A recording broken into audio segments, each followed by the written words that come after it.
పితా పుత్ర పవిత్రాత్మ నామమున ఆమేన్.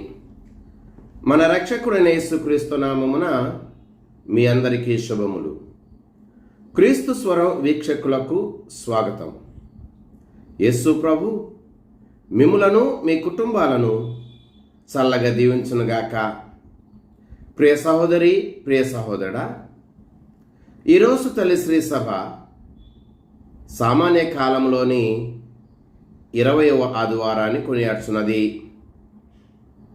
ఈ 20వ ఆదివారం రోజున ప్రభు అయిన దేవుడు మనందరితో బైబిల్ గ్రంథము నుండి 3 దివ్య గ్రంథ పఠనాల ద్వారా మాట్లాడుచున్నాడు.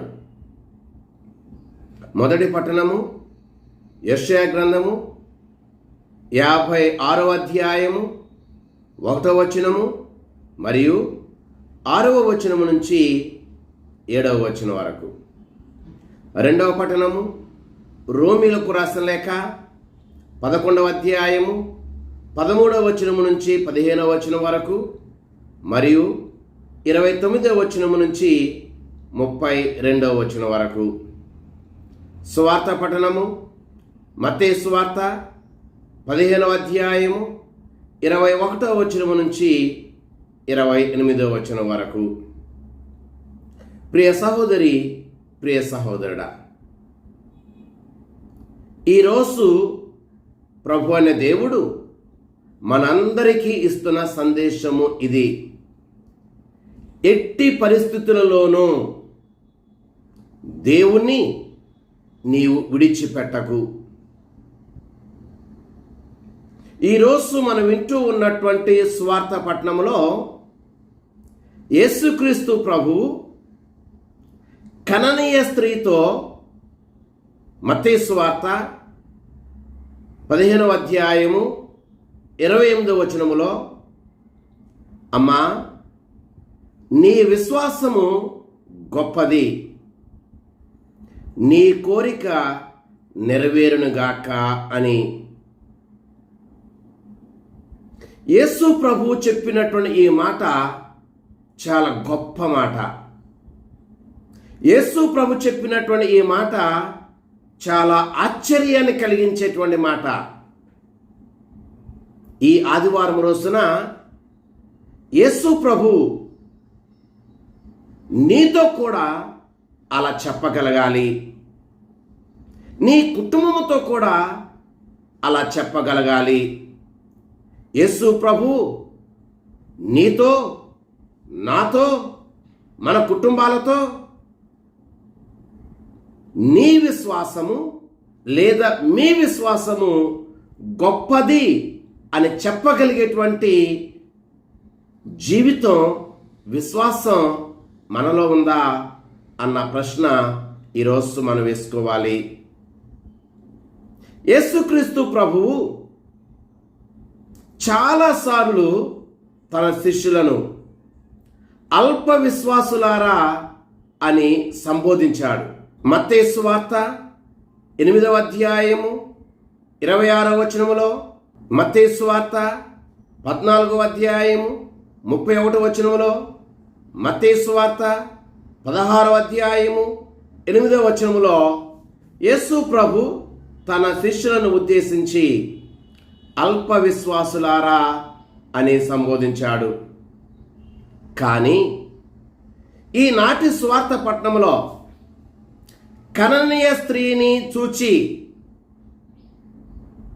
అమ్మా, నీ విశ్వాసము గొప్పది అని అంటూ ఉన్నాడు. ఈ కననీయ స్త్రీ యొక్క విశ్వాసము ఎందుకని గొప్పది అన్న ప్రశ్న వేసుకుంటే, ఈ కననీయ స్త్రీకి ఉన్నటువంటి సంపద వలన ఈ కననీయ స్త్రీ యొక్క విశ్వాసము గొప్పది కాదు. ఈ కననీయ స్త్రీకి ఉన్నటువంటి కీర్తి వలన ఈ కననీయ స్త్రీ విశ్వాసము గొప్పది కాదు. ఈ కననీయ స్త్రీకి ఉన్నటువంటి విద్య వలన ఈ కననీయ స్త్రీ విశ్వాసము గొప్పది కాదు. ఈ కననీయ స్త్రీ గొప్ప జాతికి చెందినది కాబట్టి ఈమె విశ్వాసము గొప్పది కాదు. ప్రియ సహోదరి, ప్రియ సహోదరా, ఈమె విశ్వాసము గొప్పది. కారణం, ఈమె తన కష్టాలలో కూడా, అవమానాలలో కూడా, ఆటంకాలలో కూడా విశ్వాసములో సన్నగిలకుండా, యేసు ప్రభుని విడిచిపెట్టకుండా విశ్వాసములో స్థిరముగా నిలబడింది. కాబట్టి ఈమె విశ్వాసం గొప్పది. చాలాసార్లు మనం అనుకుంటూ ఉంటాం, ఇతడు పెద్ద ఉద్యోగం చేస్తున్నాడు కదా, దేవాలయానికి వస్తున్నాడు కదా, ఇతని విశ్వాసము గొప్పది అని అనుకుంటూ ఉంటాం. ఇతనికి చాలా డబ్బు ఉంది కదా, అయినా దేవాలయానికి వస్తున్నాడు కదా, ఇతని విశ్వాసం గొప్పది అని అనుకుంటాం. ఇతనికి విద్య చాలా ఉంది కదా,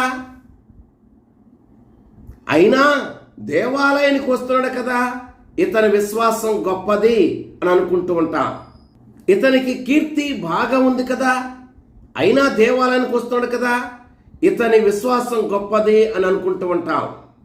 ప్రియమైన సహోదరి, ప్రియ సహోదరుడా, మన విశ్వాసం మనకున్న ధనము మీద ఆధారపడి ఉండదు. మన విశ్వాసం మనకున్న కీర్తి మీద ఆధారపడి ఉండదు. మనకున్నటువంటి విశ్వాసం మనకున్నటువంటి విద్య మీద ఆధారపడి ఉండదు. మన విశ్వాసం దేవుణ్ణి మన శ్రమలలో, మన బాధలలో, మన అవమానాలలో, మన తిరస్కరణలో విడిచిపెట్టకుండా మనము ఆయన మీద ఆధారపడి జీవించిన జీవిత విధానం మీద మన విశ్వాసము ఆధారపడి ఉంటుంది. ప్రియ సహోదరి, ప్రియ సహోదరుడా, కననీయ స్త్రీతో యేసు ప్రభు, అమ్మా నీ విశ్వాసము గొప్పది అని అన్నాడు. ఎందుకని ఈ కననీయ స్త్రీ విశ్వాసము గొప్పది అన్న విషయాన్ని 5 విషయాల ద్వారా ఈరోజు మనం ధ్యానం చేద్దాం. నెంబర్ 1, కననీయ స్త్రీ విశ్వాసము ఎందుకు గొప్పది అంటే, ఆమెకు వచ్చినటువంటి ఆటంకాలన్నిటిని కూడా అధిగమించి విశ్వాసములో స్థిరముగా ఉండి యేసు ప్రభుని విడిచిపెట్టలేదు కనుక ఆమె విశ్వాసం చాలా గొప్పది. ప్రియ సహోదరి, ప్రియ సహోదరుడా, కననీయ స్త్రీకి చాలా ఆటంకాలు వచ్చాయి. నెంబర్ 1, ఆమె అన్య జాతికి చెందిన వ్యక్తి. నెంబర్ 2, ఆమె ఒక స్త్రీ. నెంబర్ 3, యేసు ప్రభువు ఆమె విషయములో మౌనంగా ఉన్నాడు. నెంబర్ 4, శిష్యులు ఆమెను పంపివేయండి అని అన్నాడు. నెంబర్ 5, నేను ఇశ్రాయేలు ప్రజల కొరకే వచ్చాను అని యేసు ప్రభు చెప్పారు. నెంబర్ 6, బిడ్డల రొట్టెలు కుక్క పిల్లలకు వేయట తగదు అని యేసు ప్రభు అన్నారు. ఇన్ని ఆటంకాలు వచ్చినా, ఇన్ని అవరోధాలు వచ్చినా, ఈ ఆటంకాలని, ఈ అవరోధాలని ఈ కననీయ స్త్రీ అధిగమించి విశ్వాసములో స్థిరముగా ఉండి యేసు ప్రభుని విడిచిపెట్టలేదు కనుక ఆమె విశ్వాసము గొప్పది. ప్రియ సహోదరి, ప్రియ సహోదరుడా, మన జీవితంలో కూడా చాలా రకాలైనటువంటి ఆటంకాలు, అవరోధాలు వస్తూ ఉంటాయి. నెంబర్ 1, ఆరోగ్య సమస్య అనేటువంటి ఆటంకము రావచ్చు. నెంబర్ 2, ఆర్థిక ఇబ్బందులు అనేటువంటి ఆటంకాలు రావచ్చు. నెంబర్ 3, కుటుంబ కలహాలు అనేటువంటి ఆటంకాలు రావచ్చు. నెంబర్ 4, బిడ్డల యొక్క భవిష్యత్తు అనేటువంటి ఆందోళనతో కూడినటువంటి ఆటంకము రావచ్చు. ఇటువంటి ఆటంకాలు వచ్చినప్పుడు మనము కూడా ఈ కననీయ స్త్రీలాగానే ఈ అవరోధాలను, ఈ ఆటంకాలను మనము అధిగమించి ఈ కననీయ స్త్రీలాగానే మన విశ్వాసములో స్థిరముగా నిలబడి ఎన్నడూను ఏ పరిస్థితుల్లోనూ కూడా యేసు ప్రభుని విడిచిపెట్టకూడదు. బైబిల్ గ్రంథములో చాలామంది భక్తులకి ఆటంకాలు వచ్చిన, అవరోధాలు వచ్చిన వాటన్నిటిని కూడా అధిగమించి దేవుని విడిచిపెట్టకుండా వారి విశ్వాసంలో స్థిరముగా నిలబడ్డారు. వారి జీవితాల గురించి ఇప్పుడు మనం ధ్యానం చేద్దాం. నెంబర్ 1, అబ్రహాము. రోమీలకు రాసిన లేఖ 4వ అధ్యాయము 18వ వచనము. దేవుడు అబ్రహాముకి వాగ్దానము చేసినటువంటి ఆ వాగ్దానము నెరవేరటానికి 25 సంవత్సరాలు పట్టింది. అసహనం అనేటువంటి అవరోధం, ఆటంకం వచ్చినప్పటికీ దేవుని విడిచిపెట్టకుండా విశ్వాసములో స్థిరముగా ఈ అబ్రహాము నిలబడ్డాడు. నెంబర్ 2, యోబు. యోబు గ్రంథము 1వ అధ్యాయము 21వ వచనము. యోబుకి తన జీవితములో అనేక రకాలైనటువంటి బాధలు వచ్చాయి, శోధనలు వచ్చాయి, శారీరక బలహీనతకు గురయ్యాడు. అయినా సరే ఈ అవరోధాలను, ఆటంకాలను అన్నిటినీ అధిగమించి విశ్వాసములో స్థిరముగా నిలబడి దేవుని ఎన్నడూ కూడా విడిచిపెట్టలేదు. నెంబర్ 3, యోసేపు. ఆదికాండం 39వ అధ్యాయము 21వ వచనము. యోసేపుకి తన తోబుట్టువులే అన్యాయం చేశారు. తనకు జరిగినటువంటి అన్యాయములో కూడా ఈ యోసేపు ఎన్నడూ కూడా దేవుని విడిచిపెట్టలా. దేవుని యందు విశ్వాసములో స్థిరముగా జీవించాడు. నెంబర్ 4, దావీదు. కీర్తన గ్రంథము 16వ కీర్తన 8వ వచనము. దావీదుకు అనేక ప్రమాదాలు కలిగినప్పటికీ ఆ ప్రమాదాలలో కూడా దేవుని యందు విశ్వాసములో స్థిరముగా నిలబడి తనకొచ్చినటువంటి శోధనలన్నిటిని కూడా అధిగమించి దేవుని ఎన్నడూ విడిచిపెట్టలేదు. నెంబర్ 5, దానియేలు. దానియేలు గ్రంథము 6వ అధ్యాయము 10వ వచనము.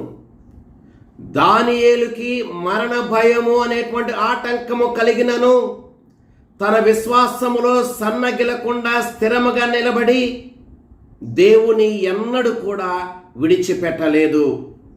ప్రియ సహోదరి, ప్రియ సహోదరా, మనము కూడా ఈ కననీయ స్త్రీలాగానే ఎన్నడూ కూడా దేవుని విడిచిపెట్టకుండా మన విశ్వాసములో స్థిరముగా ఉంటూ అబ్రహాము జీవితాన్ని, యోబు జీవితాన్ని, దానియేలు జీవితాన్ని, యోసేపు జీవితాన్ని, దావీదు జీవితాన్ని మనం ఆధారము చేసుకుని ఎన్నడూ కూడా దేవుని విడిచిపెట్టకుండా మనకొచ్చేటువంటి అవరోధాలన్నిటిని కూడా అధిగమిస్తూ మన విశ్వాసములో స్థిరముగా జీవించాలి. నెంబర్ 2, కననీయ స్త్రీ విశ్వాసము ఎందుకు గొప్పది అంటే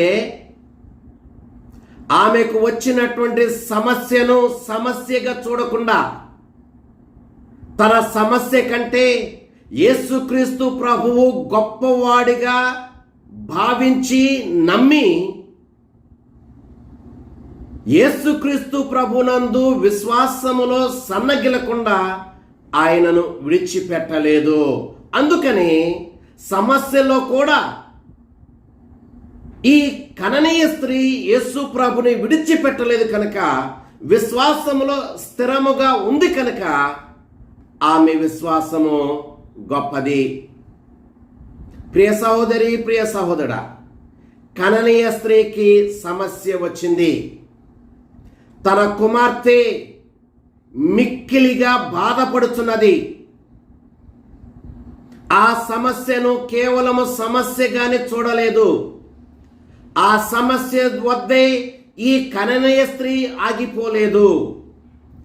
ఆ సమస్యను యేసు ప్రభు వద్దకు విశ్వాసముతో తీసుకువెళ్ళింది. ఆ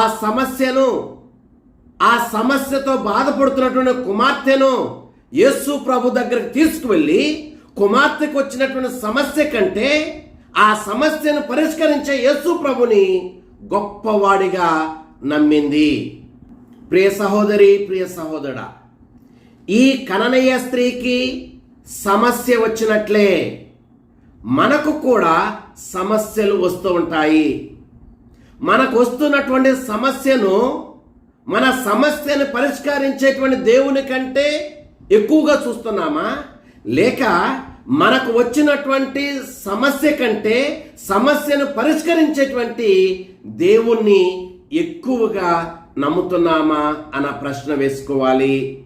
మనకి ఆరోగ్య సమస్యలు రావచ్చు, ఆర్థిక ఇబ్బందుల సమస్య రావచ్చు, కుటుంబ కలహాలు అనేటువంటి సమస్య రావచ్చు, ఒంటరితనము అనేటువంటి సమస్య రావచ్చు, ద్రోహము అనేటువంటి సమస్య రావచ్చు.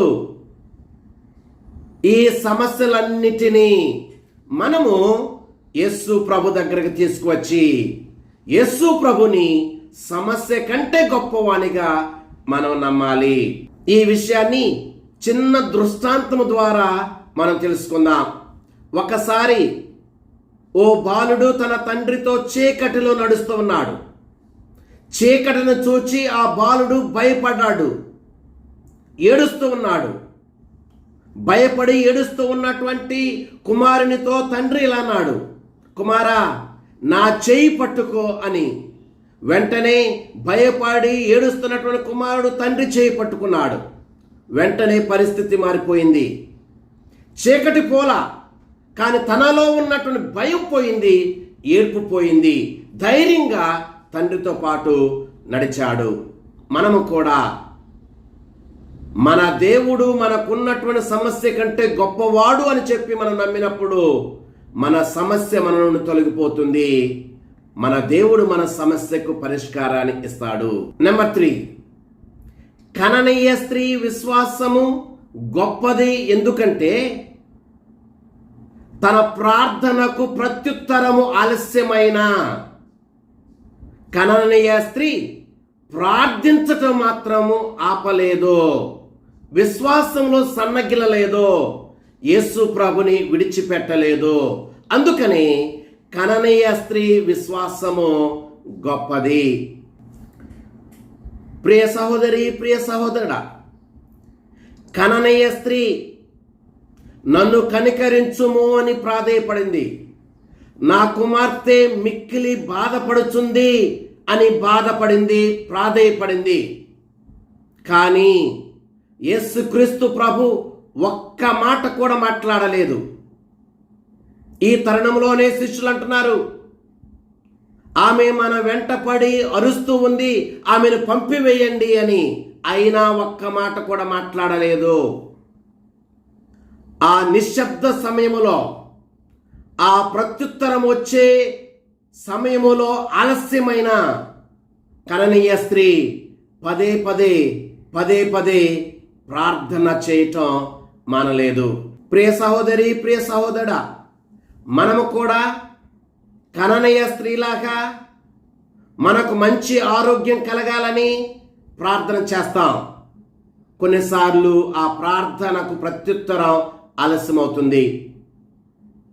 మన బిడ్డలను దీవించమని ప్రార్థన చేస్తాం. ఆ ప్రార్థనకు ప్రత్యుత్తరం రావటం ఆలస్యమవుతుంది. మన ఆర్థిక పరిస్థితులు బాగోలేదు, ఆర్థిక పరిస్థితులను మెరుగుపరచమని మనం ప్రార్థన చేస్తాం. ఆ ప్రార్థనకు ప్రత్యుత్తరం రావటం ఆలస్యమవుతుంది. మన కుటుంబాలలో కలహాల వలన మనశ్శాంతి కోల్పోతున్నాం, మనశ్శాంతిని దయచేయమని ప్రార్థన చేస్తాం. ఆ ప్రార్థనకు ప్రత్యుత్తరం రావటం ఆలస్యమవుతుంది. అయితే ఆలస్యమైనప్పుడు మరి మనం ఏమి చేస్తూ ఉన్నాం? కననీయ స్త్రీలాగా మనం ప్రార్థన ఆపకుండా పదే పదే పదే పదే ప్రార్థిస్తున్నామా, లేక నీరసించిపోయి నిరుత్సాహపడిపోయి అధైర్యపడిపోయి అసలుకి దేవుడు ఉన్నాడా అనే ప్రశ్న వేస్తున్నామా, లేక ప్రార్థనని దేవాలయాన్ని పూర్తిగా మనం మానివేస్తున్నామా, దేవునికి పూర్తిగా దూరం అవుతున్నామా అన్న ప్రశ్న వేసుకుందాం. ఈ విషయాన్ని చిన్న దృష్టాంతం ద్వారా మనం తెలుసుకుందాం. భూమిలో పడినటువంటి విత్తనం మన కంటికి కనిపించకపోయినా అది భూమిలో పనిచేస్తూ ఉంది, మొలకెత్తుతూ ఉంది, వేర్లను తొడుగుతూ ఉంది. అలాగే వెంటనే మన యొక్క ప్రార్థనకు ప్రత్యుత్తరము రాకపోయినా మన విషయములో దేవుడు మేలు చేయటం మానడు, మేలు చేస్తూనే ఉంటాడు. ఆ నిశ్శబ్ద సమయంలో కూడా మన విషయంలో మేలు చేస్తూనే ఉంటాడు. ఈ విషయాన్ని బైబిల్ గ్రంథములో ఉన్నటువంటి 3 భక్తుల జీవితం నుండి మనం ధ్యానం చేద్దాం. నెంబర్ 1 అబ్రహాము. రోమిలకు రాసిన లేఖ 4వ అధ్యాయం 18వ వచనము. అబ్రహాముకి దేవుడు వాగ్దానం చేసినటువంటి వాగ్దానము నెరవేరటములో 25 సంవత్సరాలు పట్టింది. 25 సంవత్సరాలు అయితే పట్టిందే కానీ దేవుడు ఆ వాగ్దానాన్ని నెరవేర్చడంలో ఆయన పని చేయటం మానివేయలేదు. అబ్రహాము యొక్క 100వ ఏటలో ఆ వాగ్దానాన్ని నెరవేర్చాడు. నెంబర్ 2 అన్న. సమూయేలు మొదటి గ్రంథము 1వ అధ్యాయం 10వ వచనము. ఈ అన్న దేవుడు తన ప్రార్థనకు ప్రత్యుత్తరం ఇచ్చేంత వరకు కన్నీటితో ప్రార్థన చేస్తూ ఎదురు చూచింది. ఆమె దేవుని విడిచిపెట్టలేదు. నెంబర్ 3 జకరియా ఎలిజబెత్ అమ్మ. లూకాసు వార్త 1వ అధ్యాయం 6వ వచనము.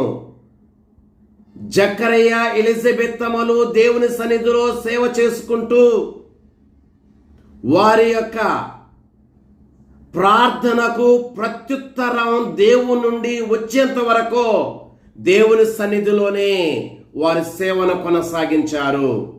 వారు దేవుని విడిచిపెట్టలేదు. కనుక మనం అబ్రహాము వలె, అన్నా వలె,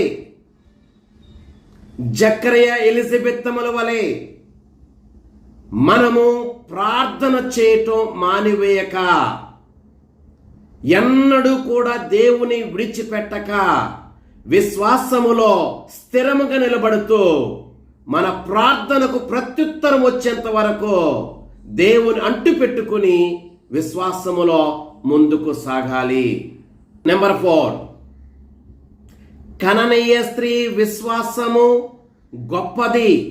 ఎందుకంటే తాను తిరస్కరణకు గురైనప్పటికీ విశ్వాసంలో స్థిరముగా నిలబడి యేసు ప్రభుని విడిచిపెట్టలేదు. అందుకనే ఆమె విశ్వాసము గొప్పది. ప్రియ సహోదరి, ప్రియ సహోదరా, కననీయ స్త్రీ చాలా రకాలుగా తిరస్కరణకు గురైంది. నెంబర్ 1 కననీయ స్త్రీ పదే పదే ప్రాధేయపడిన యేసు ప్రభు మౌనంగా ఉండిపోయాడు. నెంబర్ 2 శిష్యులు యేసు ప్రభుతో ఆమె విషయంలో అంటున్నాడు, ఆమె అరుస్తూ ఉంది, ఆమెను పంపివేయండి అని. నెంబర్ 3 యేసు ప్రభు ఇలా అన్నాడు, నేను ఇశ్రాయేలు ప్రజల కొరకే పంపబడి తిని అని. నెంబర్ 4 బిడ్డల రొట్టెలు కుక్క పిల్లలకు వేయట తగదు అని అన్నాడు. ఈ రకంగా ఈ కననీయ స్త్రీ పలు రకాలైనటువంటి తిరస్కరణకు గురైనప్పటికీ విశ్వాసములో సన్నగిలలేదు, విశ్వాసములో స్థిరముగా ఉంది. యేసు ప్రభువుని ఆ తిరస్కరణలో కూడా విడిచిపెట్టలేదు. ఆ తిరస్కరణలో యేసు ప్రభు దగ్గరే ఉంది. ఆ తిరస్కరణలో కూడా యేసు ప్రభు పాదాల వద్దే ఈ కననీయ స్త్రీ ఉంది. ప్రియ సహోదరి, ప్రియ సహోదరుడా, మనము కూడా చాలాసార్లు అనేక మంది నుండి తిరస్కరణకు గురి అవుతూ ఉంటాం. ఇలా తిరస్కరణకు గురైనప్పుడు మనం దేవుని పాదాలను అంటి పెట్టుకుని ఉంటున్నామా? దేవుని సన్నిధిలోనే ఉంటున్నామా? విశ్వాసంలో స్థిరముగానే ఉంటున్నామా? లేక మన విశ్వాసంలో సన్నగిలిపోతున్నామా? ప్రశ్న వేసుకోవాలి. మన జీవితంలో చిన్న నిరాశ వచ్చినప్పుడు, నిస్పృహ కలిగినప్పుడు, మనం అనుకున్నది జరగనప్పుడు, మేలు చేస్తూ ఉన్న మనకి కీడు కలిగినప్పుడు, వీటన్నిటిని కూడా తిరస్కరణకు గుర్తుగా చూస్తూ మనం మన విశ్వాసంలో స్థిరముగానే ఉండాలి. సన్నగిలిపోకూడదు. ఎన్నడూ కూడా మన తిరస్కరణలో యేసు ప్రభుని విడిచిపెట్టకూడదు. ఈ విషయాన్ని చిన్న దృష్టాంతము ద్వారా మనం ధ్యానం చేద్దాం. పెద్ద తుఫాను వచ్చినప్పటికీ చెట్టు స్థిరముగా నిలబడటానికి కారణం దానికి ఉన్నటువంటి ఆకులు కానీ రెమ్మలు కానీ కారణం కానే కాదు. కానీ కంటికి కనిపించనటువంటి భూమిలో బాగా సొచ్చుకుని వెళ్ళినటువంటి వేరులు మాత్రమే కారణం. అలాగే మన జీవితంలో కూడా, మన జీవితంలో ఆరోగ్య సమస్యలు రావచ్చు, ఆర్థిక ఇబ్బందులు రావచ్చు, కుటుంబ కలహాలు రావచ్చు, ఒంటరితనాన్ని అనుభవిస్తూ ఉండవచ్చు, తిరస్కరణకు గురి అవుతూ ఉండవచ్చు, అవమానాలను ఎదుర్కొంటూ ఉండవచ్చు, ఓటమి మన జీవితంలో జరగవచ్చు. కానీ మనము విశ్వాసములో ఈ చెట్టు వేరులాగా లోతుగా మనము ఉంటే, బలముగా ఉంటే, ఎన్ని ఆటంకాలు వచ్చినా, ఎన్ని రకాలుగా తిరస్కరణకు గురైనా విశ్వాసములో మనం స్థిరముగా ఉంటాం. యేసు ప్రభుని ఎన్నడూ కూడా మనం విడిచిపెట్టాం. ఈ విషయాన్ని బైబిల్ గ్రంథములో ఉన్నటువంటి 3 భక్తుల జీవితం ద్వారా ధ్యానం చేద్దాం. నెంబర్ 1, దావీదు. కీర్తన గ్రంథము 16వ అధ్యాయము 1వ వచనము. దావీదు తిరస్కరణకు గురయ్యాడు. సౌలు దావీదును తిరస్కరించాడు. అయినా సరే దేవుని యందు విశ్వాసంలో సన్నగిలలేదు, దేవుని ఎన్నడూ విడిచిపెట్టలేదు. నెంబర్ 2, ఇర్మియా. ఇర్మియా గ్రంథము 20వ అధ్యాయం 11వ వచనము. ఇర్మియా తిరస్కరణకు గురయ్యాడు. తాను బోధిస్తూ ఉంటే తన ప్రజలే ఆయన మాటలు వినలేదు, తిరస్కరించారు. అయినా సరే ఇర్మియా తన విశ్వాసంలో సన్నగిలలేదు, దేవుని ఎన్నడూ విడిచిపెట్టలేదు. నెంబర్ 3, పునీత పౌలు. కొరింథీయులకు రాసిన 2వ లేఖ 4వ అధ్యాయం 8వ వచనము. పునీత పౌలు గారు తిరస్కరణకు గురయ్యాడు. చాలా బాధలు అనుభవించాడు, శ్రమలు అనుభవించాడు, చెరసాలలో ఉంచబడ్డాడు, కొరడా దెబ్బలు అనుభవించాడు. అయినా సరే తన విశ్వాసంలో సన్నగిలలేదు, దేవుని ఎన్నడూ విడిచిపెట్టలేదు. మనము కూడా దావీదులాగానే, ఇర్మియా లాగానే, పునీత పౌలు గారి లాగానే మన తిరస్కరణలో కూడా యేసు ప్రభుని యందు మనకున్న విశ్వాసములో సన్నగిలక ఆయన్ని మనం ఎన్నడూ కూడా విడిచిపెట్టకూడదు. నెంబర్ 5, కననీయ స్త్రీ విశ్వాసము గొప్పది. ఎందుకంటే ఆమె తన కొరకు కాక తన కుమార్తె కొరకు దేవుణ్ణి మొరపెట్టింది. అందుకని ఆమె విశ్వాసము గొప్పది. ప్రియ సహోదరి, ప్రియ సహోదరా, కననీయ స్త్రీ తన కొరకు యేసు ప్రభు వద్దకు రాలా, తన కొరకు యేసు ప్రభుని మొరపెట్టలా. ఆమె తన కుమార్తె కొరకు యేసు ప్రభు దగ్గరకు వచ్చింది. తన కుమార్తె కొరకు యేసు ప్రభుని మొరపెట్టింది. తన కుమార్తె కొరకు ఎన్ని రకాల తిరస్కరణకు గురైనా, ఎన్ని ఆటంకాలు వచ్చినా వాటన్నిటిని కూడా అధిగమించి యేసు ప్రభుని పదే పదే మొరపెట్టి ఆయన కృపకు పాత్రురాలైంది. ప్రియ సహోదరి, ప్రియ సహోదరా, మనము కూడా కేవలము మన కొరకు ప్రార్థన చేసుకోవటం మాత్రమే కాదు, మనము మన తోటి వారి కోసం ప్రార్థన చేయాలి, మన కుటుంబ సభ్యుల కొరకు ప్రార్థన చేయాలి, మన ఇరుగు పొరుగు వారి కోసం ప్రార్థన చేయాలి, మన బంధుమిత్రుల కోసం ప్రార్థన చేయాలి, మన శత్రువుల కోసం ప్రార్థన చేయాలి. ఈ కననీయ స్త్రీ తన కుమార్తెను ప్రార్థన పూర్వకంగా యేసు ప్రభు దగ్గర తీసుకొచ్చినట్లే మనము కూడా ప్రార్థన పూర్వకంగా మన కుటుంబ సభ్యులను, మన బంధువులను, మన మిత్రులను, మన ఇరుగు పొరుగు వారిని, మన శత్రువులను యేసు ప్రభు దగ్గర తీసుకురావాలి. ఈ కననీయ స్త్రీ తన కుమార్తెకు ఉన్నటువంటి సమస్యను యేసు ప్రభు దగ్గర తీసుకొచ్చినట్లే మనము కూడా ప్రార్థనలో మన కుటుంబ సభ్యుల సమస్యలను, మన ఇరుగు పొరుగు వారి సమస్యలను, మన శత్రువుల సమస్యలను యేసు ప్రభు దగ్గర తీసుకొచ్చి యేసు ప్రభుతో చెప్పాలి. మత్తయి సువార్త 2వ అధ్యాయం 1వ వచనం నుంచి 12వ వచనం వరకు మనం చదివితే, పక్షవాత రోగిని 4 మిత్రులు యేసు ప్రభు దగ్గరికి తీసుకుని వచ్చారు. ఆ 4 మిత్రుల యొక్క విశ్వాసాన్ని చూచి యేసుక్రీస్తు ప్రభు పక్షవాత రోగిని స్వస్థపరిచాడు. ఈ రోజున మనము కూడా ఎవరినైతే యేసు ప్రభు దగ్గర తీసుకువచ్చి వారి కొరకు మనం ప్రార్థన చేస్తామో, మన విశ్వాసము వారి జీవితంలో గొప్ప అద్భుతం జరగటానికి ఒక ద్వారంగా ఉంటుంది. ఆ ప్రభువు మనందరినీ చల్లగా దీవించునుగాక. ఆమేన్. పిత, పుత్ర, పవిత్ర ఆత్మ నామమున ఆమేన్.